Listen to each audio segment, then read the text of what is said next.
Oi pessoal, tudo bom? Eu sou o professor Fábio e a gente vai falar aqui da nossa aula de História sobre o Circuito da Pequena África. Para quem não conhece, aqui no Rio de Janeiro, a região portuária abriga um museu a céu aberto de cultura e valorização da consciência negra. E a gente teve agora, no mês de novembro, no dia 20 de novembro, a celebração da consciência negra. E a gente vai falar dessa questão da Pequena África. Mas antes de a gente começar da Pequena África, eu vou fazer uma pergunta para vocês. Vocês sabem qual a semelhança do porto de Moçambique, de Angola, no Rio de Janeiro, em Londres? Não sabem? A semelhança que eles têm dentro desse porto você vai ter uma igreja, uma praça e um forte. A igreja para catequizar e batizar os escravos. A praça para comercialização desses escravos. E o forte para proteger esses escravos. E aí, nessa região, a gente tem a igreja de São Francisco da Prainha, que é o nome da praça, dessa região. É onde tem o Largo de São Francisco da Prainha.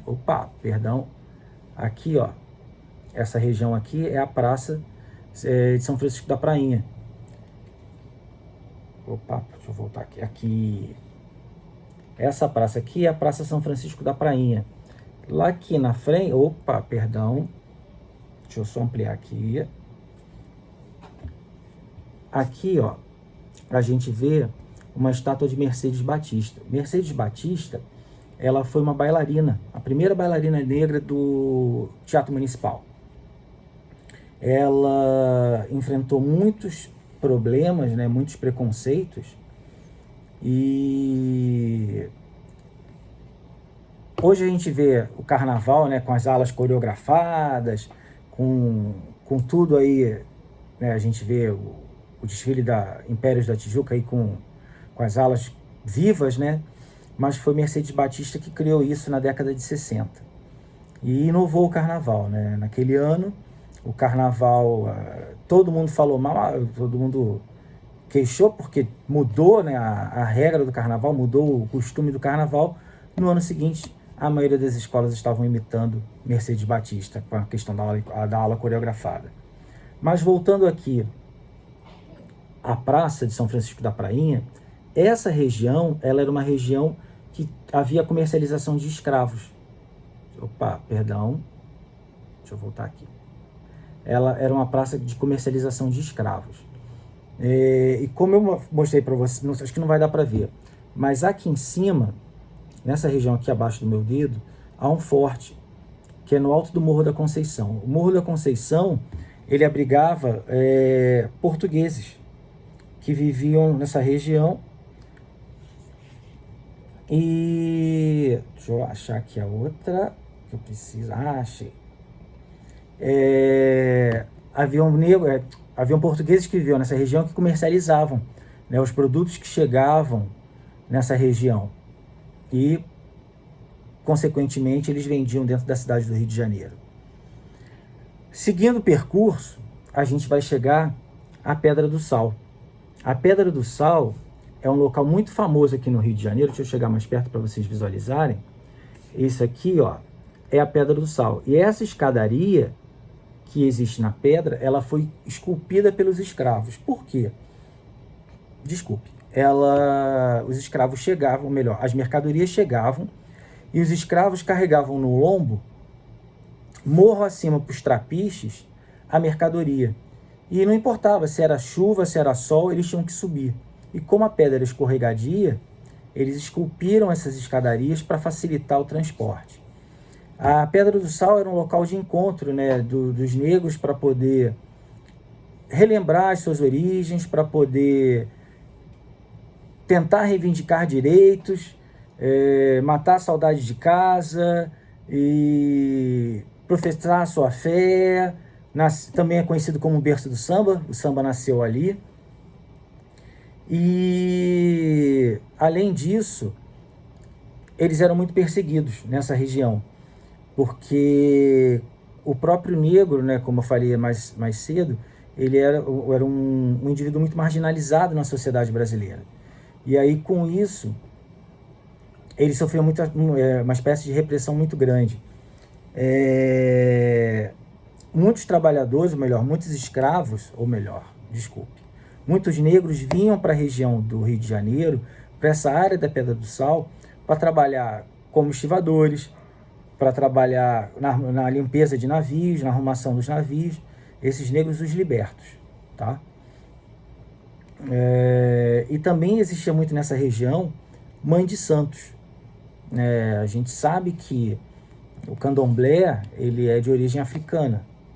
A gente tem a Umbanda, que é brasileira, que há um sincretismo religioso entre a divindade africana com um santo da Igreja Católica, mas o candomblé ele é originário da África. Eu não vou entrar nessa questão porque não é o tema da nossa aula. Mas, como era a religião dos africanos, nessa região também existiam muitas mães de santo. Deixa eu avançar aqui um pouquinho. Deixa eu achar aqui. Mais adiante, a gente tem o Jardim Suspenso do Valongo. O Jardim Suspenso do Valongo, ele era uma região que existiam casas de engorda. O que eram as casas de engorda? Aqui, ó, outra foto do Jardim Suspenso do Valongo.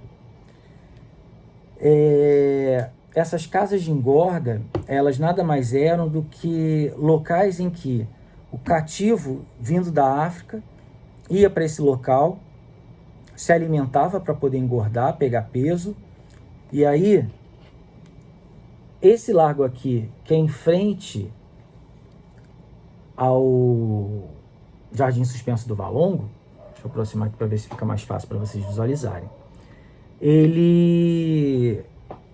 existiam muitas lojas, e essas lojas, né, como o próprio nome fala, o Largo do Depósito, ele faziam leilões de escravos, eles vendiam os escravos aí. Então eles ficavam nas casas de engorda. A partir do momento que eles estavam com um peso declarado suficiente para ser vendido, eles iam lá e vendiam os escravos. E havia umas disputas entre as casas de engorda. E quando eles sabiam que tinha algum negro que estava doente ou que tinha alguma enfermidade, o que eles faziam? Durante essa sessão de leilão, eles iam lá e cutucavam a ferida, literalmente cutucavam a ferida desse negro, e aí esse negro gemia de dor, e aí o preço dele era bem mais baixo. Ele era vendido por um valor bem inferior ao que estava sendo proposto. Encontrei isso na internet sobre bem mais baixo. Desculpe, mas o meu tablet ele tem vida própria e eu tô aqui com as minhas fotografias e ele começou a falar. Mas vamos voltar aqui. Nessas casas de engorda, os negros eles engordavam para poder, como eu estava falando, ganhar peso e serem vendidos para os locais nesse Largo do Depósito. Voltando ao Jardim Suspenso do Valongo, eles criaram esse Jardim Suspenso do Valongo numa tentativa de embranquiçar a sociedade, né? De branquear, de fazer um branqueamento na sociedade. E aí eles pegaram, não sei se vocês vão ver aqui, ó, essa estátua. Essas estátuas foram trazidas do Cais da Imperatriz ou do Cais do Valongo, que a gente vai falar logo aqui a seguir. E aí, para criar um clima mais europeu, eles fizeram, com essas estátuas, esse Jardim Suspenso do Valongo, que é para poder tentar dar uma descaracterizada do que aquela região de fato era. Uma região muito triste, né, da nossa história, em que o negro, ele não era tratado como gente. E nessa região do Jardim Suspenso do Valongo, a elite existente, elas colocavam as roupas mais caras, seus casacos, e iam andar ali. E imagina, o calor do Rio de Janeiro, por volta de 30, quase 40 graus, e aquela montoeira de roupa, com as pessoas andando ali no Jardim Suspenso do Valongo, para mostrar suas posses, mostrar o seu dinheiro, mostrar o seu poder diante da sociedade, apenas para aparecer. E aí depois do Jardim do Valongo, a gente tem, aqui a região do Cais do Valongo. O Cais do Valongo, ele era o porto em que os escravos chegavam ao Rio de Janeiro. Deixa eu aproximar aqui para ficar mais fácil para vocês visualizarem. Era no Cais do Valongo que chegavam os escravos. Inicialmente, o porto do Rio de Janeiro era ali na Praça 15, onde a gente conhece ali, onde tem o terminal das barcas, que ali também é um pedaço do aterro. De aterro, né?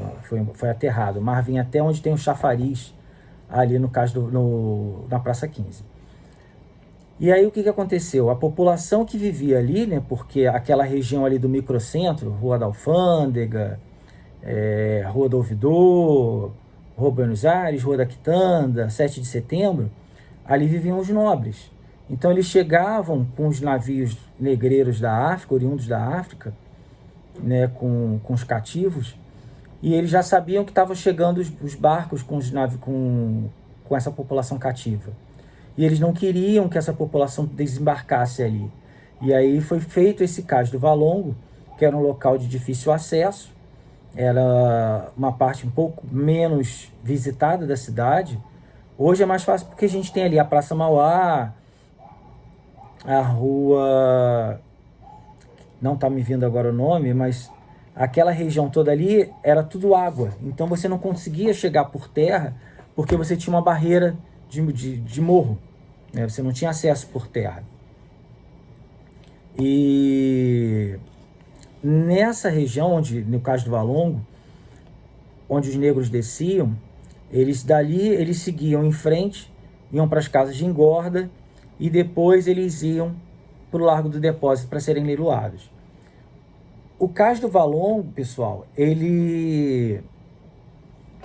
Em 1843, com a chegada da Imperatriz Teresa Cristina, ele sofreu um novo aterro, né? Eles cobriram aquelas camadas que formavam o antigo Cais do Valongo e colocaram essas estátuas que eu falei que estavam no Jardim Suspenso do Valongo. E esse cais passou a se chamar Cais da Imperatriz. Por quê? A Imperatriz Teresa Cristina, ela desembarcou ali. Então eles tentaram criar uma nova imagem e esconder essa região do Rio de Janeiro, esconder essa mazela, né? O passado escravista que até pouco tempo ainda era presente nessa região. Mas a proclamação a libertação dos escravos só aconteceu em 1888, né? Quase mais de 40 anos depois. E aí, seguindo em frente do nosso percurso, a gente tem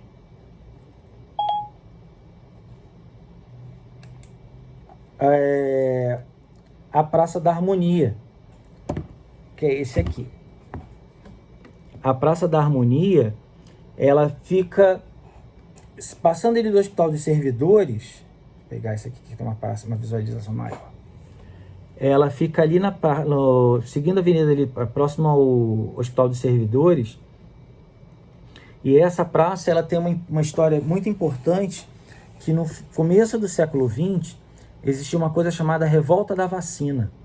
Então essa área era uma área muito pobre da cidade, né? Em 1922, com o prefeito Pereira Passos, ele fez uma limpeza urbana na cidade e, né, a Avenida Presidente Vargas foi um divisor. Você saindo da Igreja da Candelária indo na direção da Zona Norte, à sua esquerda, onde tem hoje o Saara, foi tudo revitalizado. E à direita, que a gente tem ali, Central do Brasil, Morro da Providência, Gamboa, Saúde, foi esquecido, porque era uma localização de pessoas que tinham baixo poder aquisitivo.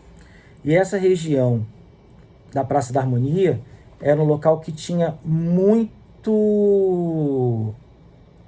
cortiço, né? A gente vê aí o nome Cabeça de Porco, né, para designar cortiço. Por quê?